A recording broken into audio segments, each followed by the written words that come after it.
நான் உங்கள் கலை பேசுகிறேங்க. தக்காளி குழம்பு வச்சுங்க. எப்படி இருக்குதுன்னு பார்க்கலாம்.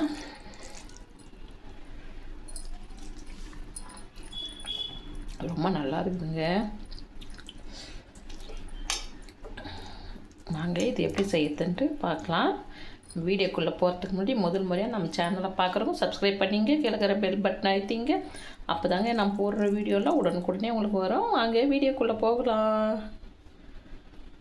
டம்ளர் தண்ணி ஊற்றிக்கலாம். அதில் தக்காளி போட்டுக்கலாம்.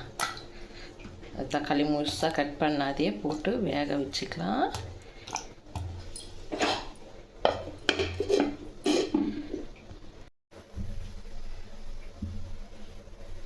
ஒரு 10 நிமிஷம் அப்படியே வேகட்டும்.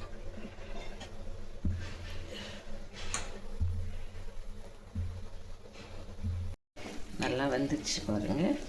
இப்போ நம்ம கேஸ் ஆஃப் பண்ணிக்கலாம். தக்காளி இது போல் மேலே இருக்கிற தூளெல்லாம் எடுத்துடலாம். இது போல் எடுத்து வச்சுங்க.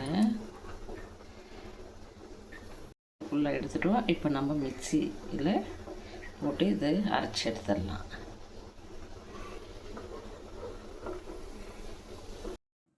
சட்டி அடுமால வச்சுருங்க. நல்லா காஞ்சிடுச்சுங்க. இப்போ நம்ம கல்லெண்ணெய் சேர்த்துக்கலாம். அதில் நல்லெண்ணெய் இருந்தாலும் சேர்த்துங்க.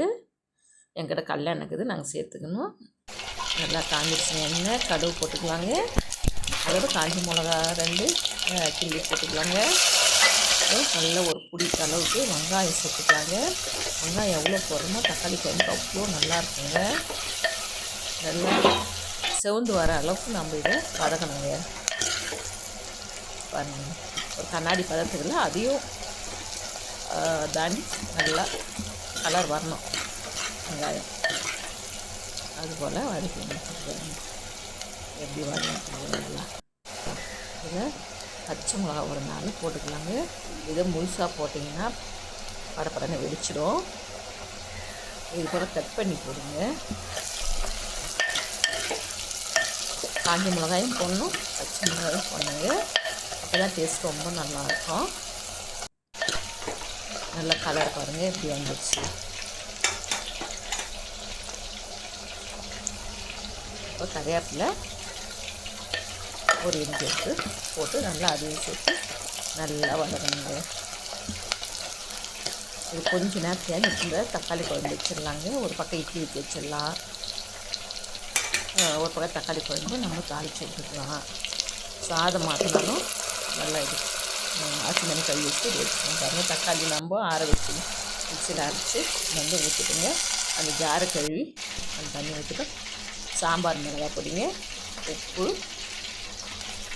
மஞ்சள் பொடிங்க போட்டு நல்லா கரண்டி போட்டு நல்லா கலக்கலாங்க. இப்போ நம்ம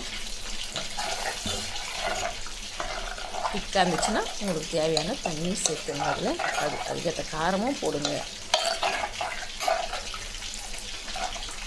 இந்த அளவுக்கு இருந்தால் போதும். இப்போ சாதத்துக்கு நான் சாதம் தான் வெடிக்க போகிறேன்.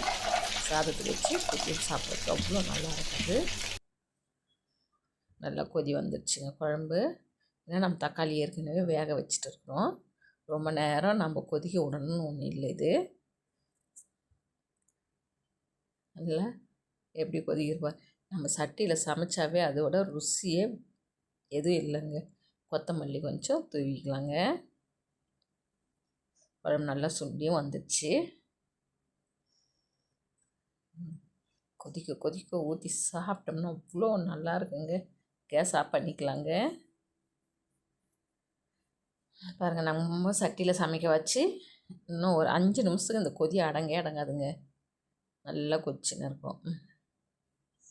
குழம்பு ரெடி ஆயிடுச்சு. தக்காளி குழம்பு ரெடி ஆயிடுச்சு. ரெடி.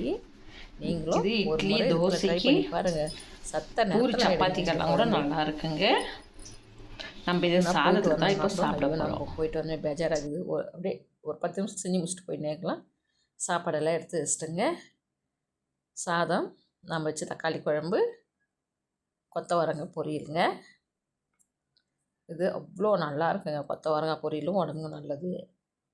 நமக்கு சட்டுன்னு சாப்பாடு ஆகிறதுக்கு இந்த குழம்பு, தக்காளி குழம்பு அவ்வளோ நல்லாயிருக்கும். நீங்களும் ட்ரை பண்ணுங்கள்.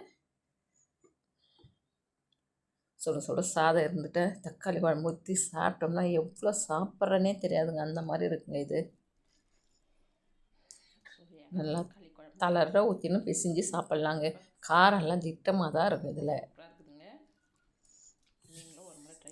நல்லா காரம் பச்சை மிளகா, காஞ்ச மிளகா, மிளகாய்த்தூள் எல்லாம் போட்டு செஞ்சுருக்குறோம்.